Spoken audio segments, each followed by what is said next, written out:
আকরাম সাল্লাল্লাহু আলাইহি সাল্লাম স্পষ্ট করে বলে গিয়েছিলেন। কি কারণে? আমার হুসাইনের মহব্বতের কারণে, যে হুসাইনকে দেখো আমি কত ভালোবাসি। স্পষ্ট করে বলে গিয়েছিলেন যে ইন্নালি কাতিল হুসাইন।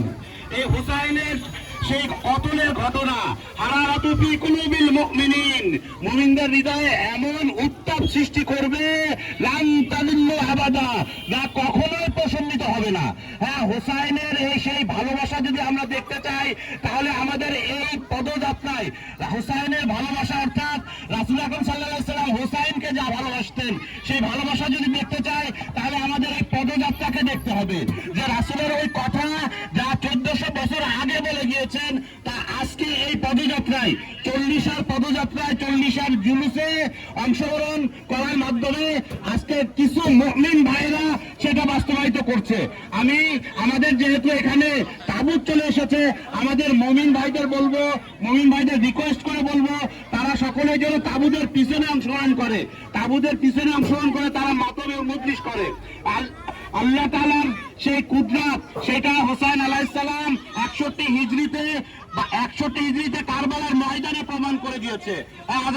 আমি আমার হোসেন, সে তার ভাই আবু হানিফাকে, মোহাম্মদ হানিফাকে একটা ওসিয়াত করে গিয়েছিল। সেই ওসিয়াত কি ছিল? ওসিয়াত এভাবে করে গিয়েছিল যে ইন্নী লাম আখরুজ, আমি বের হচ্ছি না কিসের জন্য? লালেমান ওয়ালা মুফসিদা ওয়ালা, আমি জালেম অত্যাচার করার জন্য বের হইনি, আমি খারাপ কাজ করার জন্য বের হইনি, কিংবা আমি অন্য কারোর জন্য, অন্য কোনো কিছুর জন্য বের হইনি। বলেছে ইন্নামা খারাস্তুলি তানাবে ইসলাহে জাদ্দি উম্মতি রাসূলুল্লাহ সাল্লাল্লাহু আলাইহি সাল্লাম, আমি আমার নানার উম্মতের মধ্যে সংশোধন করার জন্য বের হয়েছি।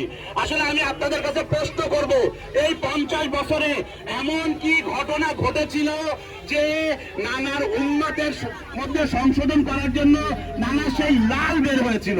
আসলে আমরা যদি ইতিহাস দেখি, মাত্র 11 হিজরিতে কি হয়েছে? নবীর ইন্তেকাল হয়েছে। 61 হিজরিতে কি হয়েছে? কারবালার ঘটনা ঘটেছে। এই 50 বছরে নানার সেই রেখে যাওয়া নামাজকে পুরো পরিবর্তন করা হয়েছে, নানার সেই রেখে যাওয়া রোজাকে পুরো পরিবর্তন করা হয়েছে, নানার সেই রেখে যাওয়া হজকে পুরো পরিবর্তন করা হয়েছে। আর এই সংশোধনের জন্য রক্তের প্রয়োজন ছিল, আর সেই রক্ত দিয়ে ইসলামকে জীবিত করেছে কে? ইসলামকে জীবিত করেছে নানার সেই লাল, অর্থাৎ রাসূল আকরাম সাল্লাল্লাহু আলাইহি সাল্লামের সেই নাসা ইমাম হুসাইন আলাইহিস সালাম। ইসলামকে জীবিত করে তিনি আজকে পূর্ণ ইসলামকে আমাদের মাধ্যমে সকল মুমিনদের কাছে পৌঁছে দিচ্ছে, সকল মুমিনদেরকে বুঝিয়ে দিয়েছে। এই বলে আমি আমার বক্তব্য শেষ করছি। ওয়া আখিরু দাওয়ানা আলহামদুলিল্লাহি রাব্বিল আলামিন। বিসমিল্লাহির রহমানির রহিম। আল্লাহু আকবার।